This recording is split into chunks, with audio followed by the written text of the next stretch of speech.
சரி, அருண் பிரகாஷ் ஐயா வந்து ஆரம்பிக்கட்டும். ஐயா, இது வரைக்கும் நம்ம வந்திருக்க பாதை, நம்ம பார்த்துருக்கிறதெல்லாம் உங்கள்கிட்ட இருக்க அந்த டேட்டா பேஸ்லேருந்து கொஞ்சம் நீங்கள் ஷேர் பண்ணுங்க ஐயா. வாழ்க வளமுடன். நன்றிங்க ஐயா. அனைவருக்கும் நன்றிங்க. இது சித்தர்கள் சிந்தனை தளம். இது கிருஷ்ணானந்த ஐயா சிங்கப்பூர்லேருந்து தொடர்ந்து நடத்திட்டு வந்துட்டுருக்காங்க. அதற்கு உறுதுணையாக வந்து இருக்கக்கூடிய ஒவ்வொருவரையும் குணா ஐயா துவக்கத்திலேயே நினைவு கூர்ந்தாங்க, நன்றி தெரிவித்தாங்க. உங்கள் எல்லோருடைய ஒத்துழைப்பினாலையும் தான் இந்த 4 ஆண்டுகளை கடந்து நம்ம நல்லபடியாக 5ஆம் ஆண்டில் நம்ம அடியெடுத்து வைக்கிறோம். இந்த வேளையில் உங்கள் அனைவருக்கும் நன்றி தெரிவிச்சுக்கிறோம். ஒவ்வொருத்தராக சொல்லணும்னா எல்லாரையுமே சொல்ல வேண்டியதாக இருக்கும். நிறைய பேர் நம்மளுடைய தளத்தில் வந்து தொடர்ந்து பயணித்து வந்துட்டுருக்காங்க. ஐயா சொன்னாங்க, பிரபார் ஐயாவும் கிருஷ்ணானந்த ஐயாவும் சேர்ந்து துவக்கத்தில் இந்த தளத்தை ஆரம்பித்தாங்கன்னு. அதுபோல் அவங்க துவக்கத்தில் ஆரம்பிச்சிருக்கும்போது ஒரு வாரம் வந்து கேட்டு பார்க்கலாம் அப்படிங்கிற மாதிரி தான் நான் வந்தேன். அதுக்கப்புறம் சித்தர்கள் அப்படியே இந்த சிந்தனையோடு கட்டி போட்டாங்கன்னு தான் சொல்லணும். ஏன்னா தொடர்ந்து வர்ற மாதிரி வச்சாங்க. ஒரு 4 வாரம் 5 வாரம் அப்படின்னு அடுத்தடுத்து வரணுங்கிற ஒரு ஊக்கம் வந்து தொடர்ந்து இருந்துகிட்டே இருந்துச்சு. அவங்க கொடுத்தாங்கன்னு தான் சொல்லணும். அப்படி வந்ததான் நானும் வந்து இந்த தளத்தில் வந்து இணைஞ்சிட்டோம். அதே போல் குணாயா பற்றி சொல்லணும்னா, அவங்க தொடர்ந்து நம்ம கூட ஒரு 2-3 வாரம், ஒரு 10 வாரம் கூட வராமல் இருந்திருப்பாங்க. அவங்க அதிகபட்சம் 1 வாரம் 2 வாரம் தான் இந்த 5 ஆண்டில் வராமல் இருந்திருப்பாங்க. அவ்வளோ ஒரு அர்ப்பணிப்பு. சில வாரமெல்லாம் நடத்த முடியலைனாலும் அவங்க கூப்பிட்டு கேட்பாங்க, ஐயா ஆரம்பிச்சுனாவது வைங்க, காப்பு பாடல் பார்த்துட்டுனாவது நிறைவு பண்ணிடலாம் அப்படின்னு சொல்லுவாங்க.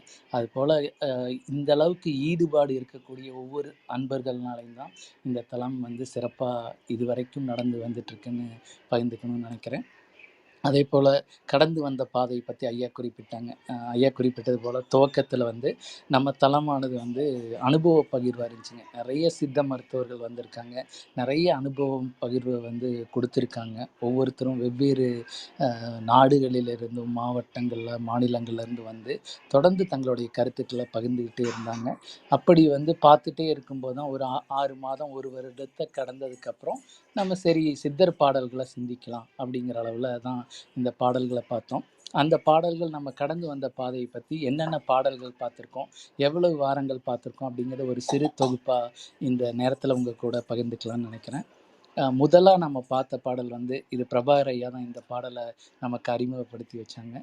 அகத்திய சமாதி தீட்சை அப்படின்னு சொல்லி 30 பாடல்கள் 3 வாரங்கள் வந்து இந்த பாடல்களை நம்ம சிந்திச்சோம். 10 பாடல்களா ஒரு வாரத்துக்கு 10 பாடல்கள் அப்படின்னு பார்க்கக்கூடிய ஒரு முறையையும் அதிலிருந்து தான் நம்ம துவக்கணும். அடுத்தது பார்த்திங்கன்னா, அகத்தியர் ஐயாவினுடைய சமாதி தீட்சையை தொடர்ந்து காலங்கிநாதர் அவருடைய சீடர் இல்லைங்களா, காலங்கிநாதர் ஞான விந்து ரகசியம் அப்படின்னு சொல்லி 30 பாடல்கள் 3 வாரங்கள் பார்த்தோம். அதே அவருடைய பாடல் தொடர்ச்சியாக காலங்கிநாதர் பூஜா விதி 80 பாடல்கள் 8 வாரங்கள்.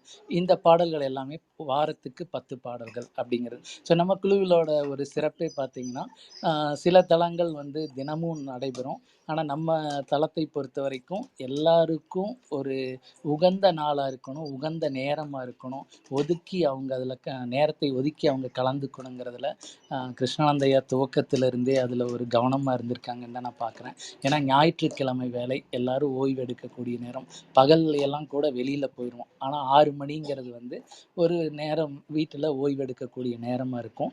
அந்த ஒரு நல்ல நேரத்தை வந்து தேர்வு செய்து நம்ம பார்த்துட்டு வந்துட்டுருக்கோம். காலங்கிநாதனுடைய பூஜா விதி 80 பாடல்கள் 8 வாரங்கள் சிந்தித்தோம். அதைத் தொடர்ந்து கடுவெளி சித்தரையாவினுடைய பாடல்கள், அற்புதமான பாடல்கள், ரொம்ப துள்ளல் இசை இருக்கக்கூடிய பாடல்கள், ரொம்ப எளிமையான பாடல்கள்னு சொல்லாங்க. 30 பாடல்கள் யூடியூப்லேயுமே இருக்குது. இந்த பாடல்களை கேட்காதவர்கள் கேட்டு கூட பார்க்கலாம். ரொம்ப அற்புதமான பாடல். நந்தவனத்தில் ஓராண்டின்னு வரக்கூடிய ஒரு சிறப்பான பாடல் கடுவெளி சித்தரையா தான் கொடுத்துருக்காருன்னு நிறைய பேருக்கு கூட தெரியாது. இது திரை இசை பாடலாக வந்திருக்குங்க.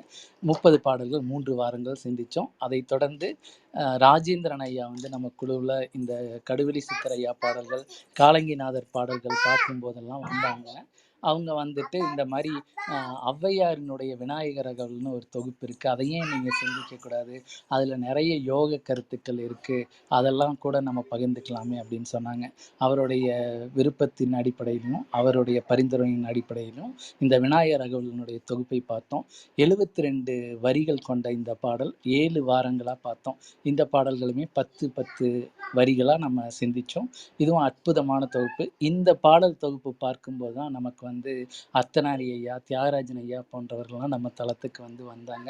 வருகை புரிந்து அவர்கள் இந்த விநாயகர் அகவல் பாடலை நமக்கு அவங்க குரல்ல கேட்டோம். தியாகராஜன் ஐயா நமக்கு பாடுனாங்க. அது ரொம்ப அற்புதமான ஒரு உணர்வா இருந்துச்சு. அதே போல கிருத்திகா அம்மாவும் இந்த பாடல் தொகுப்பப்ப நிறைய நம்ம கூட இந்த யோக கருத்துக்களை பகிர்ந்து கொண்டாங்க. அதற்கு அடுத்தபடியா பார்த்தீங்கன்னா, அழுகணி சித்தர் பாடல்கள்னு சொல்லிட்டு, சித்தர்களிலேயே ஒரு அழுத முகத்தோடும், அழுத குரலோடும் அந்த அன்னையிடம் அந்த அவருடைய வேண்டுதலை வைப்பவராக பார்க்கப்படுகின்றார் அழுகணி சித்தர். ரொம்ப அற்புதமான பாடல்ங்க. 41 பாடல்கள். அவருடைய அந்த ஏக்கமும், அந்த ஒரு விடுதலை பெற வேணும், அந்த ஒரு இந்த பாதையில முன்னேறி செல்லணுங்கிற அந்த ஒரு பாடல்களை கேட்டீங்கன்னாவே, ஒவ்வொரு பாடல்களுமே முத்தாய்ப்பா இருக்கும். 41 பாடல்கள், 4 வாரங்கள், 10, 10 பாடலா சிந்திச்சோம். அதைத் தொடர்ந்து அகத்தியர் ஞானம் இந்த பாடல்கள்லாம் பார்த்துட்டு வந்துட்டு இருக்கும்போது, அகத்தியர் ஐயாவினுடைய ஞானம் உண்மையாவே முற்றிலும் ஒரு வித்தியாசமான கோணத்தை கொடுத்ததுன்னே நம்ம சொல்லலாம்.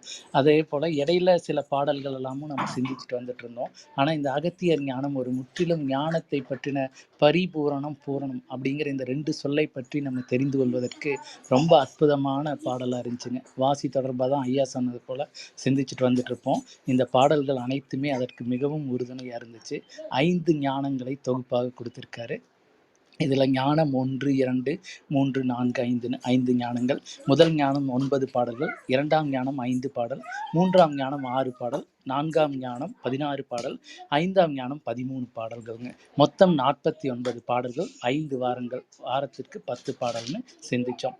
இதைத் தொடர்ந்து பார்த்தீங்கன்னா, இதுவரைக்கும் சிந்திச்ச சித்தர் பாடல்களிலேயே அதிக வாரங்கள் சிந்திச்சதுன்னு பார்த்தீங்கன்னா, குதம்பை சித்தரையாவினுடைய பாடல்களை 25 வாரங்கள் சிந்திச்சிருக்கோங்க. அதற்கு அடுத்தபடியாக அதிக வாரங்கள் சிந்தித்த பாடல்கள்னு பார்த்தா, பாம்பாட்டி சித்தரையாவினுடைய பாடல்கள் 129 பாடல்கள். இந்த பாடல் தொகுப்புமே ஒரு அற்புதமான தொகுப்பு. பாம்பே பாம்பே என்று முடியக்கூடிய பாடல்களை இயற்றியிருப்பாரு. ரொம்ப எளிமையான நடையில பாடல்கள் இருக்கும். 19 வாரங்கள் சிந்திச்சோங்க. இந்த பாடல்கள் எல்லாம் பார்க்கும் பொழுதுதான் ஏன் நம்ம பாடல்களை நிறைவு செய்ததற்கு அப்புறம் 19 வாரங்கள் நம்ம சிந்திக்கிறோம். சில பாடல்கள் குதம்பை சித்தரையா பாடல் போல 25 வாரங்கள் கூட சிந்திக்கிறோம். ஏன் ஒரு வாரம் முற்றோதல் போல செய்யக்கூடாது அப்படின்னு ஒரு கலந்தாய்வப்ப நமக்கு ஒரு கருத்து வந்ததுங்க. எல்லாரும் சொல்லும்போது இந்த கருத்தை ஏற்றுக்கொள்ள முடியா இருந்துச்சு. சரி நம்ம முற்றோதல் பண்ணலாம் அப்படின்னா, அந்த 19 வாரம் நிறைவானதுக்கப்புறம் அடுத்து வரக்கூடிய வாரத்துல அடுத்த சித்தரினுடைய பாடல்களை பார்ப்பதற்கு முன்னாடி முற்றோதல் அப்படிங்கிற அளவுல ஒவ்வொருவருமே இதுல என்ன ஒரு தனி சிறப்புன்னு பார்த்தீங்கன்னா, யாரோ ஒருத்தர் அந்த 129 பாடலையும் நல்லா பாடக்கூடியவங்கள் தான் பாடணும் அப்படிங்கிறதே இல்லைங்க. நம்ம தளத்தை பொறுத்த வரைக்கும் பாடல் வாசிக்கிறது கேட்கும் தளத்தில் இருக்கக்கூடிய யார் வேணாலும் மேல பேசும் தளத்துக்கு அந்த வார பாடலை வாசிக்கலாம். அதே போல இந்த முற்றோதலப்ப ஒவ்வொருவரும் 5 பாடல் 10 பாடல் அப்படின்னு பார்க்க ஆரம்பிச்சோம். இந்த வேலையிலலாம் மணிவண்ணன் ஐயா நம்ம கூட இருந்தாரு. அவருக்கும் அந்த இசை மேல ஒரு ஆர்வம் இருந்ததுனால அவரும் தியாகராஜன் ஐயா, மணிவண்ணன் ஐயா, இன்னும் நிறைய பேர்கள் அர்த்தநாரி ஐயா எல்லாருமே அந்த முற்றோதல்ல கலந்துக்கிட்டு ரொம்ப சிறப்பா அந்த பாடல்களை முற்றோதல் செய்யறதுக்கு உறுதுணையா இருந்தாங்க. அந்த வகையில பாம்பாட்டி சித்தரையா பாடல்களை பார்த்தோம். அதற்கு அடுத்தபடியா பார்த்தீங்கன்னா, கிருஷ்ணானந்த ஐயா இந்த பாடல் தொகுப்பை சொன்னார். இடைக்காட்டு சித்தரையா பாடலை சிந்திக்கலாம் அப்படின்னு. நிறைய சித்தர் பாடல் பார்த்திருப்போம். இந்த இடைக்காட்டு சித்தரையா பாடல் பார்க்கும்போது ஏனோ அவ்வளவோ எத்தனையோ பாடல் இருக்கு. இதுல என்ன புதிதா இருக்க போகுதுங்கிற ஒரு எளிமையான ஒரு சிந்தனையோட அல்லது ஒரு அலட்சியமான சிந்தனை போக்கு கூட எனக்கு இருந்திருக்கலாங்க. ஏன்னா அந்த பாடல்கள்ல ஒரு பாடல் 2 பாடல் பார்த்தப்ப எனக்கு அவ்வளவா என்ன இருக்க போகுது அப்படின்னு தோணுச்சு. ஆனா உண்மையாவே அந்த பாடல் தொகுப்பை பார்த்து நிறைவு செய்யும் பொழுது தான் அதுலயும் அந்த தும்பி பரனெல்லாம் சில பாடல் வருங்க. அந்த மெட்டோட நீங்க கேட்கும்போது பார்த்தீங்கன்னா, ரொம்ப அற்புதமா இருக்கும். இந்த பாடல் தொகுப்பெல்லாம் பார்க்கும்போது நிறைய விளக்கங்கள் பிரபாரையாலாம் நிறைய விளக்கங்கள் கொடுத்துருக்காங்க. அந்த மாடு அப்படிங்கிற ஒரு சொல்லை எடுத்துக்கொண்டே எப்படி அதை பகுப்பாய்வு செய்து இது பண்ணலாம். மனதோட ஒப்பிட்டு அவங்க சொல்லியிருப்பாங்க. அசை போடுதல் அதெல்லாம். அதெல்லாம் ரொம்ப அற்புதமா இருக்குங்க. அதேபோல பால் கரை பால் கரை அப்படின்னுலாம் அந்த பாடல் வரும். ரொம்ப எப்படி பாம்பே பாம்பேன்னு வருதோ, அதுபோல இவர் வந்து பால் கரைங்கிற ஒரு தொகுப்புல வரும். ரொம்ப அற்புதமான பாடல்ங்க. உண்மையாவே சித்தர் பாடல்களை இந்த இடைக்காட்டு சித்தரையா பாடல்களுக்கு முன்னாடி பார்த்ததற்கும், அதற்கப்புறம் பார்ப்பதற்கும் எனக்குள்ளேயே நெறைய ஒரு தெளிவை குடுத்தாரு. எந்த சித்தர் பாடலையுமே ஒரு அலட்சியமா நினைக்கக்கூடாது. அதுல அவ்வளவு விஷயங்கள் இருக்கு. அதை நுணுக்கமாக நம்ம அணுகி பார்க்கணும் அப்படிங்கிற ஒரு தெளிவை இடைக்காட்டு சித்தரையா குடுத்தாருன்னு சொல்லலாம். இடைக்காட்டு சித்தரையா வந்து திருவண்ணாமலையில் இருக்காரு. நிறைய பேருக்கு அவர் ஜீவசமாதி கூட தெரியாதுன்னு சொல்லுவாங்க. நீங்கள் மலை மேலே போனால் அவருடைய ஜீவசமாதி அங்கே இருக்குது. நீங்கள் நிச்சயமாக போகலாம். ஒரு அற்புதமான பாடல் தொகுப்புங்க. அவருடைய பாடலும் எப்படி பாம்பாட்டி சித்தரையா பாடல் 129 அதே போல் 132 பாடல்.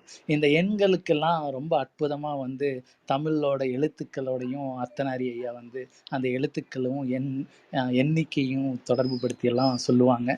அது ரொம்ப சிறப்பாக இருக்கும். அதே போல் தமிழ் சொல்லை பிரித்து சொல்லக்கூடியது. இது மாதிரி நிறைய விளக்கங்கள்ங்க. ஒரு விளக்கமா 2 விளக்கமானு இல்லை, எக்கச்சக்கமான விளக்கம் இந்த பாடல்கள் பார்க்கும்போது பார்த்துருக்கோம். எல்லாமே ரீப்ளேஸில் ஆனில் இருக்குது. நீங்கள் வாய்ப்பு இருக்கிறவங்க கேட்டு பார்க்கணுன்னு வேண்டுகோளை விடுத்துக்கிறோம். அடுத்தது பார்த்திங்கன்னா, ஏற்கனவே குறிப்பிட்டது போல் அதிக பாடல்களை பார்த்த சித்தரின் அதிக வாரங்கள் சிந்தித்த சித்தர் பாடல் என்ற அடிப்படையில் குதம்பை சித்தரையாவினுடைய பாடல்கள் 25 வாரங்கள் சிந்திச்சிருக்கிறோங்க. 246 பாடல்கள், ஒவ்வொரு வாரமும் 10 பாடல்கள் என்று சிந்திச்சிருக்கோம். இதை தொடர்ந்து வந்து குணாயா சொன்னாங்க இந்த பாடல் தொகுப்பை கருவூராருடைய பூஜா விதியை பார்க்கணும். நீண்ட காலமாக இந்த பாடலை பார்க்கணும்னு சொல்லிட்டு வந்தாங்க. அதே போன்றுதான் இந்த பாடலும் ஒரு அற்புதமான தொகுப்பு. கருவூரார் பூஜா விதி பார்க்கும்போது தான் சித்தரியல் சிந்தனை அப்படிங்கிற ஒன்றை வந்து நம்ம சிந்திக்கணும். பாடல்கள் 5 பாடல் 10 பாடல் பார்த்ததுக்கு அப்புறம் நம்ம சித்தரியல் சிந்தனை என்ற அளவில் ஒரு 5 நிமிடமோ 10 நிமிடமோ எடுத்துக்கொண்டு ஒவ்வொரு சித்தர்களினுடைய சித்த மருத்துவ குறிப்புகள், சித்தர்களினுடைய நூல்களை எடுத்து அந்த குறிப்புகளை உங்கள் கூட பகிர்ந்துக்கலாம் அப்படின்ட்டு ஒவ்வொரு வாரமும் ஒவ்வொருத்தர் பகிர்ந்துட்டு இருந்தோம். மருத்துவர்கள் வரும்போது ராதாமணி அம்மா, அதே போல் வந்து வாழை செல்வராஜ் ஐயா அவங்களுடைய பங்களிப்பையும் இந்த இடத்துல குறிப்பிட்டானோம். துவக்கத்திலிருந்தே அவங்க பயணிச்சிருக்காங்க. நிறைய மருத்துவ குறிப்புகள் கொடுத்துருக்காங்க. ஈஸ்வரி அம்மா போன்றவங்களும் மருத்துவ குறிப்பு கொடுத்துருக்காங்க. ராதாமணி அம்மா நமக்கு வந்து வாழை தாலாட்டை அவங்களே எழுதி பாடி கொடுத்துருக்காங்க. இதெல்லாமே ஒரு சிறப்பான நிகழ்வுகளாக அப்படியே நம்ம பாடல் பார்க்க பார்க்க நடந்து கொண்டே வந்ததுங்க. அந்த வகையில் கருவூரார் பூஜா விதியை 30 பாடல்கள் 10 வாரங்கள் வந்து நம்ம சிந்தித்தோம். இந்த பாடல்கள் என்னன்னா இதுவரைக்கும் 10 பாடலாக பார்த்துட்டு வந்தது. இந்த தொகுப்பின் போது தான் வந்து 5 அல்லது 3 பாடல்களாக பார்க்கலான்னு முடிவு செய்தோம். அதற்கு என்ன காரணம்னா இந்த பாடல்கள் எல்லாம் 8 அடிகளை கொண்ட விருத்த பாடல்களாக இருந்துச்சுங்க. 8 வரிகள் கொண்ட ஒரு பாடலை 10 பாடல்கள் சிந்திப்பது என்பது நீண்ட நேரம் எடுக்கும் என்ற காரணத்தினால 3 பாடல்களாக சிந்திக்க ஆரம்பித்தோம். அந்த தொகுப்பை பார்த்தீங்கன்னா 10 வாரங்கள் 30 பாடல்களை சிந்தித்தோம். ரொம்ப அற்புதமான பாடல்கள்.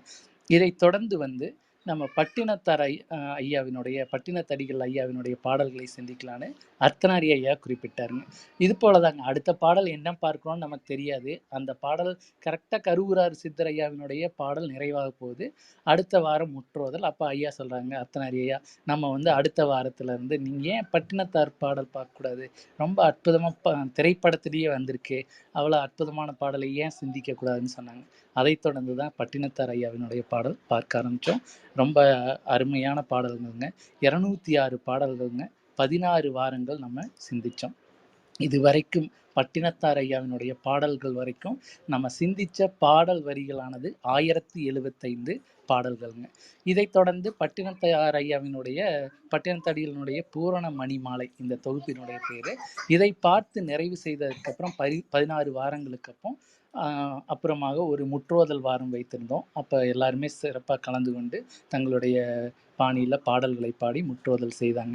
இதற்கு அடுத்தபடியாக பார்த்தீங்கன்னா, சரி நம்ம பட்டினத்தார் பார்த்துட்டோம், ஏன் அவருடைய சீடர் பத்திரகிரியாருடைய பாடல்களை நம்ம அடுத்து சிந்திக்கக்கூடாதுங்கிற ஒரு கேள்வி வந்தது, கருத்து வந்தது. உடனே அடுத்தது பத்திரகிரியார் பாடல்களை சிந்தித்தோம். அவருடைய பாடல்கள் ரொம்ப எளிமையான பாடல்கள், ரொம்ப அற்புதமான பாடல்கள். 10 வாரங்கள் வந்து பார்த்தோம். தூங்காமல் தூங்கி சுகம் பெறுவது எக்காலம் அப்படிங்கிற அற்புதமான வரியை கொடுத்தவர் பத்திரகிரியர் ஐயா. மண்ணும் புளியம்பழமும் ஓடும் போல இனி இருப்பது எக்காலம் அப்படிங்கிற ஒரு அற்புதமான வரியும் நம்ம நிறைய முறை சிந்திச்சிருக்கிறோம். அதே போல் அந்த கூண்டுக்குள்ளே அடைபட்ட குளவி, அதாவது குளவி உருப்பெறுவது எக்காலம் அப்படின்னு ஒரு வார்த்தை வருங்க. அதை கிருஷ்ணானந்த ஐயா அப்புறம் மணிவண்ண ஐயாலாம் அதை நிறைய சிந்திச்சாங்க. அதாவது எப்படி குரு வந்து நம்மளை கொட்டுவது போல குருவினுடைய அருகில் இருக்கும்போது நம்மளுடைய சிந்தனை மேம்படுங்கிறத சொல்லக்கூடிய அற்புதமான கருத்து நிறைந்த பாடல். இது போல பத்திரகிரியார் ஐயா பாடல் சிறப்பாக பார்த்தோம். 10 வாரங்கள் பார்த்தோம். இந்த தொகுப்போடு நம்ம சிந்திச்ச பாடல்கள் எண்ணிக்கை 1175. இதை தொடர்ந்து பார்த்தீங்கன்னா இந்த பாடல்களை நீண்ட காலமாக இது வந்து பட்டினத்தார் அடிகள் ஐயாவுக்கு முன்னாடியே இந்த பாடல் தொகுப்பு பார்த்துருக்க வேண்டியது. இந்த பாடலை நமக்கு அறிமுகம் படுத்தினவர் வந்து குணாயா. குணாயா வந்து சட்டைநாதர் ஐயாவினுடைய பாடல்களை சட்டைநாதர் ஐயா பாடல் பார்க்கணும்னு ரொம்ப காலமாக சொல்லிட்டு வந்துட்டே இருந்தார். கிருஷ்ணானந்த ஐயாவும் சொன்னாங்க. அப்போ இந்த பாடல்களை சிந்திக்கலாம் அப்படின்னு முடிவு பண்ணோம். அந்த வகையில் சட்டைநாதர் ஐயாவினுடைய முன்ஞானம் பின்ஞானம்னு 2 தொகுப்பு இருக்குது. அதில் முன்ஞான பாடல்கள் 101 பாடல்களை 10 வாரங்கள் 11 வாரங்கள் சிந்திச்சோம் முற்றோதலோட சேர்த்து. இதோட இந்த பாடல் தொகுப்போட இது சமீபத்தில் நம்ம நிறைவு பண்ண பாடல் தொகுப்பு 1276 பாடல்கள் இருக்குங்க. மொத்தம் வந்து பார்த்தீங்கன்னா 143 வாரங்களையும் கடந்து நம்ம சிந்திச்சிருக்கோம். இது நான் சொல்லக்கூடிய இந்த வாரங்களின் எண்ணிக்கையானது 2021 ஜூன்ல இருந்து நம்ம சித்தர் பாடல்களை சிந்திக்கிறதுக்கு ஆரம்பிச்சிருந்தது. அதற்கு முன்னாடியே பார்த்தீங்கன்னா அனுபவ பகிர்வின் ஒரு 6-8 மாதங்களுக்கு மேலேயே நம்ம பகிர்தல் தொடர்ந்து இருந்திருக்கு. அதற்கு அடுத்தது பார்த்தீங்கன்னா இப்போ சமீபத்தில் நம்ம ஒரு 6 வாரங்களுக்கு முன்னாடி பார்க்க ஆரம்பித்தது வாழைக்கும்மி என்ற பாடல் தொகுப்பை பார்க்க ஆரம்பித்தோம். கொங்கண சித்தர் ஐயாவினுடைய வாழைக்கும்மி பாடல்களை பார்க்க ஆரம்பித்தோம். இந்த பாடலை பார்க்க ஆரம்பித்ததற்கப்புறம் நிறைய அனுபவங்கள், நிறைய அற்புதங்களை ஒவ்வொருவருமே பகிர்ந்திருக்காங்க. ஒரு எடுத்துக்காட்டுக்கு சொல்லணும்னா சித்தர்கள் எப்படி நம்ம கவனித்துட்டு இருக்காங்க, வழி நடத்திட்டு இருக்காங்க, உடன் இருக்காங்க அப்படிங்கிறது பார்த்தீங்கன்னா நம்ம இந்த பாடலை சிந்திச்ச ஒரு 8 வாரங்கள் அந்த ஞாயிற்றுக்கிழமை மட்டும் 1 வாரமோ 2 வாரத்தை தொடர்ந்து 6 வாரங்களுமே மழை பெய்யுதுங்க. அந்த 4:30 to 7:30 மணி வரைக்கும் மழை இருந்துச்சு. அதே போல் இந்த பாடல்களை வாசித்த அனைவருக்குமே ஏதோ ஒரு வகையில் யாரோ ஒருத்தர் திருப்பதியிலிருந்து அந்த லட்டு பிரசாதத்தை யாருமே தெரியாதுங்க அவங்க வந்து கொடுத்துருப்பாங்க. ஒரு வாரத்தில் குணா ஐயா வந்து தியாகராஜன் ஐயாவுக்கு அந்த அவர் நண்பர் கொடுத்தாருன்னு சொல்லி அதை வந்து கொரியர் கூட பண்ணி வச்சார். இதெல்லாமே வந்து பார்த்திங்கன்னா இந்த பாடல்களை பார்க்கும்போது நடந்த ஒரு அற்புதமான நிகழ்வுகளாக உங்கள் கூட ஒரு சுவாரஸ்யமான நிகழ்வுகளாக பகிர்ந்துக்கணும்னு நினைக்கிறேன். இந்த பாடல்களோட இதுவரைக்கும் வாழைக்கும்மி பார்த்திங்கன்னா 36 பாடல்களை 7 வாரங்களாக நம்ம சிந்திச்சிருக்கோம். இந்த பாடல் தொகுப்புமே 6 பாடல்களாக சிந்திக்கலாம் அப்படிங்கிறத நம்மிடையே வந்து அர்த்தநாரி ஐயா பகிர்ந்துட்டாங்க. அதை தொடர்ந்து நம்ம ஒவ்வொரு வாரமும் 6 பாடல்களாக நம்ம சிந்திச்சுட்டு வந்துட்டு இருக்கோம். ரொம்ப அற்புதமான பாடலுங்க. இந்த பாடல்களை இன்னும் நம்ம ஒரு 10 வாரங்களுக்கு மேலேயே வரும்னு நினைக்கிறேன் இந்த பாடல் தொகுப்பு. இந்த பாடல் தொகுப்பை பார்த்து நம்ம நிறைவு செய்ய இருக்கிறோம். மொத்த பாடல் எண்ணிக்கை சென்ற வாரம் வரைக்கும் நம்ம சிந்திச்ச பாடல் எண்ணிக்கை 1311 பாடல் வரிகளை சிந்திச்சிருக்கிறோம். 150 வாரங்களை கடந்து சிந்திச்சிருக்கிறோம். 1050 நாட்கள் வந்து சிந்திச்சிருக்கிறோம். அதாவது ஒவ்வொரு ஞாயிற்றுக்கிழமை எடுத்துக்கோங்க. அப்போ ஒரு வாரத்தில் ஒரு நாள் 1050 நாட்கள்னா அந்த ஒவ்வொரு நாளிலையுமே 6 மணிக்கு துவங்கக்கூடிய தளமானது 9 மணிக்கு குறைவில்லாமல் நம்ம நிறைவு செய்ததே இல்லைங்க. இந்த ஒரு 6 மாதமாக தான் 8 மணிக்கு நிறைவு செய்ய முயற்சி பண்ணுறோம். அப்போ எவ்வளவு மணி நேரம் சித்தர்களை பற்றி சித்தர் பாடல்களை பற்றி சிந்திச்சிருப்போம்னு பாருங்கள். இது எல்லாத்துக்குமே சித்தர்களினுடைய அருளும் அன்பர்கள் உங்களுடைய துணையும் வழிநடத்துதலும் ஒத்துழைப்பும் தான் காரணம். அதை பரிபூர்ணமாக மனப்பூர்வமாக உங்கள் எல்லாருக்கும் நன்றி தெரிவிச்சுக்கிறோம். இதே போன்று வரக்கூடிய ஆண்டுகளிலும் உங்களுடைய ஒத்துழைப்பை எங்களுக்கு எப்பவும் கொடுக்கணும்னு அன்போடு கேட்டுக்கொண்டு இந்த 5ஆம் ஆண்டில் அடியெடுத்து வைக்கக்கூடிய இந்த நாளில் இந்த ஒரு கடந்து வந்த பாதையை உங்களோடு பகிர்ந்து கொள்ள கொடுத்த வாய்ப்புக்கு வந்து நன்றி கூறிக்கிறேங்க ஐயா. மிக்க நன்றிங்க. நன்றி. மிக்க நன்றி அருண் பிரகாஷ் ஐயா. குணா ஐயா தான் எப்போவுமே குழுவை பற்றி எது ரொம்ப தெளிவாக பகிர்ந்துவாங்க. அதே மாதிரி இந்த வாரம் நீங்கள் எல்லாமே உங்கள் டேட்டா பேஸ்லேருந்து நீங்கள் கொடுத்த தகவல்கள் ரொம்ப அருமைங்கய்யா. எல்லா தகவலையும் தொகுத்து இது வரைக்கும் நம்ம என்னெல்லாம் செஞ்சுருக்கோம் அப்படிங்கிறத திறந்துக்கிட்டீங்க. அடுத்து நம்ம செய்ய வேண்டிய நம்ம சில திட்டங்கள் முன்னெடுத்தலைங்களா, நம்ம சிந்திக்கிறோம் இதை செய்யலாம் அப்படின்னு சொல்லிட்டு, அது நடக்கணுமா நடக்க வேண்டாமா அப்படிங்கிறது எல்லாமே வந்து சித்தர்களோட கையில். அவங்க தான் அதை முடிவு பண்ணுறாங்க. நம்ம நம்ம அனுபவத்தின் அடிப்படையில் அதுதானுங்க நடந்துகிட்ருக்கு. அது உங்கள்கிட்ட ஏதாவது வாய்ப்புகள் இருந்துச்சுன்னா நீங்கள் கொஞ்சம் பகிர்ந்துக்கங்க ஐயா. வாழ்க வளமுடன் ஐயா. ஐயா நன்றிங்க ஐயா. ஐயா ஒரு சில குறிப்புகள் மட்டும் எடுத்து வச்சுங்க ஐயா, பகிர்ந்துக்கலாம்னு சொல்லிட்டு. முடிஞ்ச அளவுக்கு இந்த இதை நம்ம சிந்திக்க இருக்கோம் அப்படிங்கிறத நம்ம பகிர்ந்துக்கிட்டோம்னா அதுக்கப்புறம் சித்தர்களோட ஆசீர்வாதங்க. அவங்க நம்மளை என்ன எப்படி கொண்டு போகணும் அவங்கள தெரியும் இல்லைங்களா. நன்றிங்க. வாழ்க வளமுடன். நன்றிங்க நன்றிங்க வாய்ப்புக்கு நன்றிங்க. இந்த 5ஆம் ஆண்டு துவக்க நாளான இன்று நம்ம வரக்கூடிய வாரங்களில் வரக்கூடிய காலகட்டங்களில் எந்த மாதிரியான முன்னெடுப்புகள் எடுத்து நம்மளுடைய தளத்தை வழிநடத்தி செல்லலாம், எப்படி சித்தர்களுடைய சிந்தனைகளை எல்லோரிடமும் கொண்டு செல்லலாம் அப்படிங்கிறத பற்றி ஒரு சின்ன ஒரு 10லேருந்து 20 பாயிண்ட் மாதிரி உங்கள் கூட பகிர்ந்துக்கலான்னு நினைக்கிறேங்க. குறிப்பாக வந்து பார்த்திங்கன்னா சித்தர்கள் பற்றின சிந்தனைகள் இப்பொழுது அதிகமாக மக்களிடையே வந்து பரவலாக சிந்திக்கப்படுவதை நம்ம பார்க்க முடிகிறது.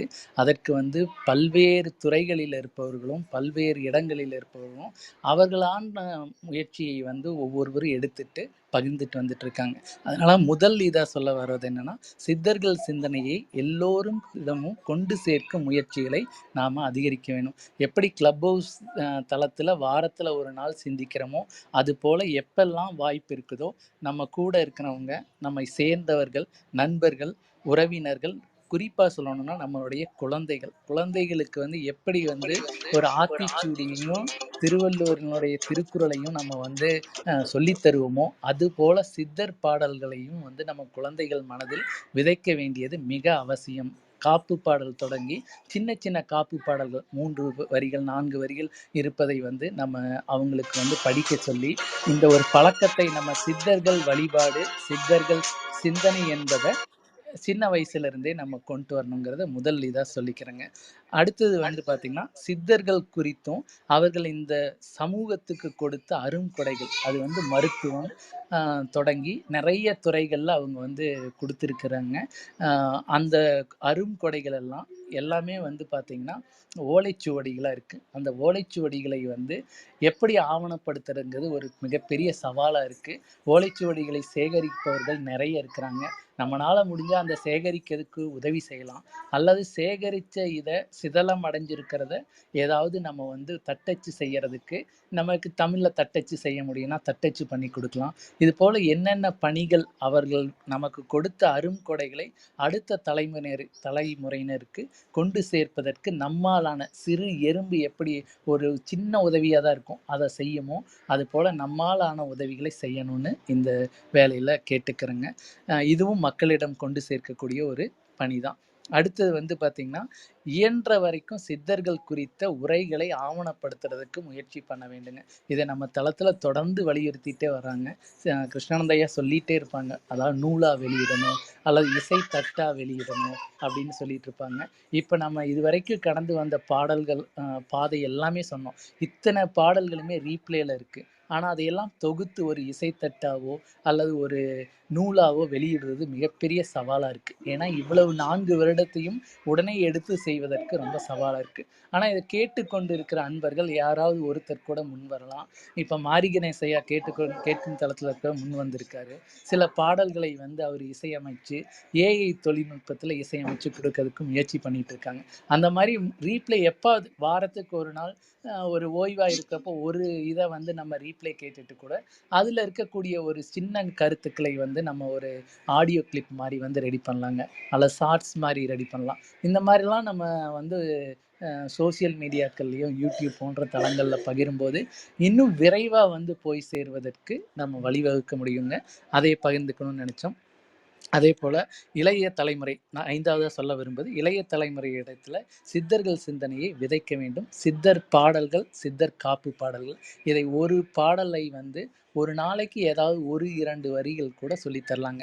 ஔவையாரினுடைய ஆத்திச்சூடி துவங்கியே கூட நம்ம சொல்லி தரலாம். இது போன்ற முன்னெடுப்புகளை பண்ணணும். அடுத்தது வந்து பார்த்தீங்கன்னா, பிராணாயாமம் குறித்த ஒரு விழிப்புணர்வை வந்து நம்ம குழந்தைகளுக்கு வந்து குடுக்கணும். பிராணாயாமம் பத்தி கற்றுக் கொடுப்பதற்காவது நம்ம இது பண்ணணும். அ அதுக்கடுத்து பார்த்தீங்கன்னா, இந்த சித்தர்களினுடைய அரிய கலை, வாசிக்கலையை வந்து எப்படி இந்த எல்லா மக்களுக்கும் கொண்டு சேர்க்க வேண்டும் அப்படிங்கிறத சிவானந்த பரமஹம்சர் ஐயா தொடங்கி எல்லாரும் பண்ணிட்டு இருக்காங்க சித்த வித்தியார்த்திகள். நமக்கு தெரிந்த அளவுல சித்த வித்தியார்த்திகள் பற்றிய தகவல்களை பகிர்ந்துக்கலாம். சித்த வித்தை குறிப்பான விழிப்புணர்வுகளை நம்ம கொடுக்கலாம். ஏன் பிராணாயாமம் அப்படி நம்ம தளத்துல நீங்க பேசி இருக்கக்கூடிய எல்லா பதிவுகளும் கேட்டீங்கன்னா, பிராணாயாமத்தையும், வாசி யோகத்தையும் தொடர்ந்து வலியுறுத்தியிருப்போம். ஏன்னா அந்த கலை தான் சாகா கலைன்னு சொல்றாங்க. அப்படி இருக்கும்போது அதை வந்து நம்ம அதற்காக இது மட்டும் தான் உயரியதுன்னு நம்ம எங்கேயுமே சொல்லியிருக்க மாட்டோம். மகரிஷி ஐயாவினுடைய வாழும் கலை பயிற்சி எல்லா கலையுமே நம்ம தளத்துல தொடர்ந்து ஊக்கப்படுத்துவோம். அந்த மாரி நம்ம குழந்தைகளுக்கு ஏதாவது ஒரு பிராணாயாமம் தொடங்கி ஒரு யோக பயிற்சியோ, தியான பயிற்சியோ கற்றுத் தருவதற்கு நம்ம பெற்றவர்கள் முன்வரணும். அப்படி முன் வரும்போது தான் அடுத்த தலைமுறைக்கும் இந்த கலையை கொண்டு சேர்க்க முடியும். அடுத்தது வந்து பார்த்தீங்கன்னா, பிராணனை நெறிப்படுத்துற அவசியத்த சொல்லிக் குடுத்துட்டே இருக்கணுங்க. அதற்கு தகுந்த உணவு முறைகளையும் நம்ம அவங்களுக்கு பழக்கப்படுத்துறதுக்கு தயாரா இருக்கணும். யூடியூப் பதிவுகள நம்ம தளத்தின் மூலமா அதிகரிப்பதற்கான பணிகளை தொடர்ந்து செய்துட்டு வந்துட்டுருக்கோம். இதுவரைக்கும் காப்பு பாடல்கள் தான் போட்டிருக்கோம். இன்னும் அடுத்தடுத்த பணிகளை வந்து முன்னெடுக்கிறதுக்கு இருக்கிறோம். மாரி கணேஷ் ஐயா, உங்களுடைய ஒத்துழைப்பு அதுக்கு மிகுந்த உதவியா இருக்கும். நீங்க தளத்துல இருக்கீங்கன்னு நெனைக்கிறேன். நீங்க அதுக்கான ஒத்துழைப்பை குடுத்து அந்த பணிய முன்னெடுத்து செல்லணும். இப்படி ஒவ்வொருத்தரும் ஒவ்வொரு பணிய எடுத்துட்டோம்னா, செய்யறதுக்கு வந்து எளிதா இருக்கும்.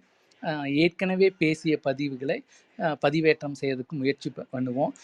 சித்தர் பாடல்கள குறிப்பா முக்கிய கருத்துக்கள். இப்ப வந்து ஒரு தமிழ் சொல் வந்திருக்குங்க. அர்த்தநாரி ஐயா அத பத்தி ஒரு தமிழ் சொல்ல சொல்லியிருப்பாங்க. பிரபார் ஐயா சொல்லியிருப்பாங்க.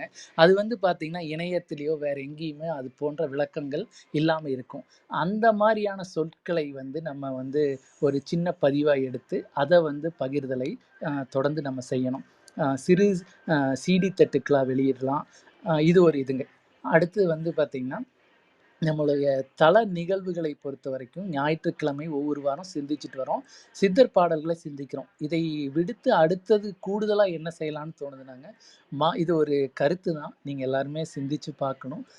உங்களுடைய கருத்துக்களையும் தெரிஞ்சுக்கிறதுக்கு ஆர்வமா இருக்கோம். இதுல என்னன்னா, மாதம் ஒரு சிறப்பு விருந்தினர். இது நெறைய தளங்கள்ல இந்த மாதம் ஒரு சிறப்பு விருந்தினர் என்பதை தொடர்ந்து நடத்திட்டு வராங்க. நம்ம தளத்திலயும் அது போன்ற ஒரு மாதம் ஒரு சிறப்பு விருந்தினர். அந்த வாரம் பாடல்களுக்கு பொதுவா சிறப்பு விருந்தினரை அறிமுகப்படுத்தலாம். அந்த சிறப்பு விருந்தினர் ஒரு வர்மக்கலை பயில்பவரா இருக்கலாம், ஒரு சித்த வித்தியார்த்தியா இருக்கலாம், அடுத்து பார்த்தீங்கன்னா, சித்த மருத்துவரா இருக்கலாம். இது போன்ற பல துறைகள், சித்தர்கள் தொடர்பான துறைகள்ல இருக்கக்கூடியவர்கள், மருத்துவர்கள், யோகம் தொடர்பானது, வர்மக்கலை இது போல நிறைய துறைகள்ல இருக்கிறவங்கள ஒருத்தர உங்களுக்கு யாரு தெரியுமோ அவர்களை வந்து மாடரேட்டர்ஸ் கிட்ட நீங்க அறிமுகப்படுத்தலாம். கிருஷ்ணானந்த ஐயாவுக்கு நீங்க நேரடியா தொடர்பு கொண்டு மெசேஜ் பண்ணலாம். இந்த மாரி எனக்கு தெரிஞ்ச ஒருத்தர் வந்து இருக்காருங்க சிறப்பு விருந்தினரா, அவரை வந்து வரவழைக்கலாம். அவர் வந்து அவருடைய கருத்துக்களை அந்த வாரம் பகிர்ந்துக்கும்போது, அதாவது நம்ம சித்தர்கள் பாடலே பார்த்துட்டு வந்துட்டுருப்போம். அந்த வாரம் ஒரு வாழக்கூடிய ஒருத்தர் இல்லைங்களா? அவருடைய அனுபவத்த பகிர்ந்துக்கிறார். அப்ப நம்ம முன்னாடி பார்த்துட்டு இருந்த அனுபவங்களும் வந்து விட்டு போகாமல் இருக்குங்கிறது ஒரு தாழ்மையான ஒரு கருத்து. இந்த சிறப்பு விருந்தினரை நம்ம செய்யலான்னு தோணுதுங்கய்யா. சிறப்பு நிகழ்வை நடத்தலாம். குறிப்பா வந்து நம்ம வாசி தொடர்பாவே அதிகமா பகிர்ந்துட்டு வரதுனால, சித்த வித்தியார்த்திகளை வாய்ப்பு இருக்கும் போதெல்லாம், ஏன்னா 1 மணி நேரம் தானங்க 6 டூ 7ன்னு கூட 6:30 மணிக்கு ஞாயிற்றுக்கிழமை வந்து ஆரம்பிக்கிறோன்னா, 6:30 டூ 7:30 அப்படிங்கிற மாரி கூட 8 மணி வரைக்கும் கூட வச்சுக்கலாங்க. ஒரு சிறப்பு விருந்தினர் சித்த வித்தியார்த்தி வந்து வாசி யோகத்தை பத்தி ஒரு குறிப்பு குடுக்கலாம். ஒரு வாரம் வாசி யோகத்த பத்தி குடுக்கலாம். இன்னொருத்தர் வந்து வேதாத்திரி மகரிஷி ஐயாவினுடைய அந்த வாழும் கலையில ஆசிரியர் பயிற்சி குடுத்துட்டு அவங்க வந்து குடுக்கலாம். இந்த மாரி எத்தனை தியான முறைகள் இருக்கோ, விபாஷனா பண்றவங்க ஒரு வாரம் குடுக்கலாம். இந்த மாரி வேற வேற தியான முறைகளையும் நம்ம அந்த சிறப்பு விருந்தினர் அவருடைய அனுபவத்தின் வாயிலாக பயிற்சியா குடுக்கறது இல்லைங்க. இதெல்லாம் பண்ணுனா என்ன பயன்? இத நீங்க கத்துக்கிறதுக்கான தகவல்கள் என்ன? எங்க கத்துக்கலாம்? இது போன்ற தகவல்களை எல்லாம் குடுத்தோம்னா, ஒரு ஊக்கப்படுத்துற மாரி இருக்கும். அதற்கப்புறம் அந்த ஆசிரியரை நீங்க தொடர்பு கொண்டு அந்த பயிற்சி மேல உங்களுக்கு ஈடுபாடு இருந்துச்சுன்னா, பயிற்சி நிலையம் எங்க? எப்படி வந்து பயிற்சி எடுத்துக்கணும்? அதெல்லாம் நீங்க பின்புலத்துல கேட்டு நீங்க தெரிஞ்சுக்கலாம். இது போல ஒரு முயற்சி பண்ணலான்னு தோணுதுங்கய்யா. அடுத்தது வந்து பார்த்தீங்கன்னா, அரிய மூலிகைகள். குறிப்பாக வந்து இந்த அரிய மூலிகைகளை பற்றி சொல்லும்போது யாராவது விருப்பம் இருக்கிறவங்க அரிய மூலிகைகள் குறிப்பான குறிப்புகளை சேகரிச்சுட்டே வரலாம். நமக்கு கிடைக்கக்கூடிய அரிய மூலிகைகளை நம்மளுடைய சித்தர்கள் சிந்தனை தளத்தின் மூலமாக இது போன்ற ஒரு ஆண்டு விழா இருக்கு இல்லைங்களா, இந்த மாதிரி வேணால் அந்த ஆண்டு விழாவினுடைய மாதத்தில் நம்ம அந்த அரிய வகை மூலிகை கன்றுகளை நம்ம வீட்டிலேயோ பக்கத்தில் இருக்கிறவங்களுக்கு கொடுக்கலாம், அல்லது பள்ளிகளுக்கு கொண்டு போய் அங்கே நட்டுட்டு வரலாங்க. இது போன்ற அரிய மூலிகளை வளர்க்கறதுக்கு நம்ம ஒரு விதைக்கக்கூடிய ஒரு சிந்தனையாகவும் இருக்கும், அவங்களுக்கும் அந்த மூலிகைகளை பற்றி குறிப்பிடுவதாகவும் இருக்கும், தெரியப்படுத்துறதாவது இருக்கும். இதெல்லாம் நம்ம பண்ணலாங்க. மாணவர்களிடையே விழிப்புணர்வு குறித்தும் நம்ம வந்து பேசலாம். ஏதாவது பள்ளிகளில் இருக்கக்கூடிய ஆசிரியர்களை நம்ம வர சொல்லலாம் சிறப்பு விருந்தினராக. அவங்க கிட்ட வந்து இந்த கருத்துக்களை எல்லாம் நம்ம பகிர்ந்துக்கலாம். சித்த மருத்துவர்கள் இருந்தால் அதையும் எடுத்துக்கொண்டு போகலாங்க. இது எதற்காக இந்த இதை சொல்கிறோன்னா, அடுத்த தலைமுறையினருக்கு எப்படி நம்ம வீட்டில் சித்தர் பாடல்கள் சித்தர் காப்பு தொடங்குறோமோ, சித்தர்களினுடைய மூலிகைகள் நம்ம வீட்டில் இருக்கணும். குணாயா அஞ்சரை பெட்டி சொல்லிகிட்டே இருப்பார். அதுபோல் நம்ம வீட்லேயும் மூலிகைகள் வச்சுக்கணும். பள்ளிகளில் வந்து இது போன்ற மூலிகைகளை நடுவதற்கான முயற்சிகளை நம்ம எடுத்தோன்னா, கன்றுகள்லாம் ரொம்ப சின்னதாக தான் இருக்குங்க. துளசி செடியெல்லாம் எவ்வளோ வந்துட போகுது, ரொம்ப கம்மியாக இருக்குது. துளசி செடியில் ஆரம்பித்து எத்தனையோ மூலிகைகள் இருக்குது, ஒன்று கொடுக்கலாம் முடிஞ்சவங்க, நம்ம முடிஞ்சவங்க. அதுபோல் பகிர்ந்துக்கிறேங்க. இது ஒரு 18வது சிந்தனை. அடுத்தது வந்து பார்த்திங்கன்னா, சித்தர்களினுடைய வாழ்வியலை புத்தகமாக வெளியிடலாம். சித்தர்கள் வரலாறு என்பது வந்து நிறைய யூடியூப்களெல்லாம் இருக்குங்க. புத்தகமாக இருப்பது வந்து ரொம்ப குறைவு. நம்ம பார்த்த சிந்தித்த சித்தர் பாடல்களை பொறுத்த வரைக்கும் அந்தந்த இப்போ நம்ம போகர் ஐயாவில் பார்த்தோம் இல்லைங்களா, போகர் ஐயாவினுடைய வாழ்க்கை வரலாறு சின்னதாக ஒரு 10 பக்கம் இருக்கக்கூடிய அளவுக்கு கூட நம்ம வெளியிடலாங்க. அந்த அளவுக்கு வந்து நம்ம ஒவ்வொரு சித்தர்களாக கூட வெளியிட்டு ஒவ்வொரு ஆண்டு துவக்கத்தில் இது போல் நூல்கள் ஒன்று கொடுக்கலாம். அதே போல் இந்த மாதிரி மூலிகை ஒன்று நம்ம பள்ளிகளுக்கு கொடுக்கலாம். இது ரெண்டும் மூலிகை கன்றுகளை. அதுக்கு அடுத்தது பார்த்திங்கன்னா, நிறைவாக பகிர்ந்து கொள்ள விரும்புகிறது, நம்ம தளம் 4 ஆண்டுகள் ஆயிடுச்சு, ஆனால் இன்னும் 5வது ஆண்டில் அடியெடுத்து வைக்கிறோம். நம்ம தளத்தில் பங்கெடுக்கக்கூடியவர்களுடைய குரல்களை மட்டுமே கேட்டுக்கொண்டிருக்கிறோம். இன்னும் முகங்களை வந்து நம்ம நேரில் பார்க்கல. அதற்கான முன்னெடுப்பையும் கிருஷ்ணானந்தையா முன்னெடுத்தாங்கன்னா சிறப்பாக இருக்கும்னு தோணுது. நேர்கூடுகை எந்த இடத்துக்கு வச்சோம்னா எல்லாருக்கும் சௌரியமாக இருக்குமோ அந்த ஊரில் ஏற்பாடு செய்துட்டு, ஏதோ ஒரு ஞாயிற்றுக்கிழமை நாளில் காலையில் தொடங்கி நம்ம சந்திச்சுட்டு ஒரு உணவு அருந்திட்டு எல்லாரும் கொஞ்ச நேரம் பேசிட்டு சிந்திச்சுட்டு இருந்தால் சிறப்பாக இருக்கும். அது எப்பாவது வாய்ப்பு இருக்கும் போதெல்லாம் பண்ணனா இன்னும் அந்த ஒரு இணக்கத்தையும் நெருக்கத்தையும் கொடுக்குங்கிறது என்னுடைய தாழ்மையான கருத்துங்கய்யா. இந்த அளவில் நம்ம வரக்கூடிய ஆண்டில் 5ஆம் ஆண்டில் இது போன்ற நிறைய சிந்தனைகள் இருக்குது, முன்னெடுப்புகள் செய்யலாம். ஆனால் அது ஒருத்தரால் மட்டும் செய்ய முடியுங்கிறது இல்லை. உங்கள் எல்லோருடைய ஒத்துழைப்பு இருந்தால், உங்களுடைய விருப்பங்கள் இருந்தால், நீங்கள் ஒவ்வொருத்தரும் நான் எடுத்து செய்ய முடியும் அப்படின்னு ஒவ்வொருத்தரும் முன் வந்தால் நிச்சயமாக இந்த சிந்தனைகள் எல்லாத்தையுமே நம்ம விதைகளாக மாற்றி ஒவ்வொரு இளைய சமுதாயத்தினுடைய இளைய தலைமுறையினுடைய மனங்களிலும் விதைக்க முடியும். சித்தர்களினுடைய சிந்தனையை எல்லோரிடமும் கொண்டு செல்ல முடியுங்கிற ஒரு தாழ்மையான கருத்துக்களை உங்களோடு பகிர்ந்து கொள்வதற்கு வாய்ப்பு கொடுத்ததுக்கு மிக்க நன்றிங்கய்யா. கிருஷ்ணானந்தையை நான் நிறைவு பண்ணிக்கிறேங்க. ஏன்னா மற்றவர்களுடைய கருத்துக்களையும் கடந்து வந்த பாதையிலையும் அடுத்து என்னென்ன முன்னெடுப்புகள் செய்யலாம் அப்படிங்கிறதையும் தெரிஞ்சுக்கிறதுக்கு ஆர்வமாக இருக்குங்கய்யா. நன்றிங்க வாய்ப்புக்கு.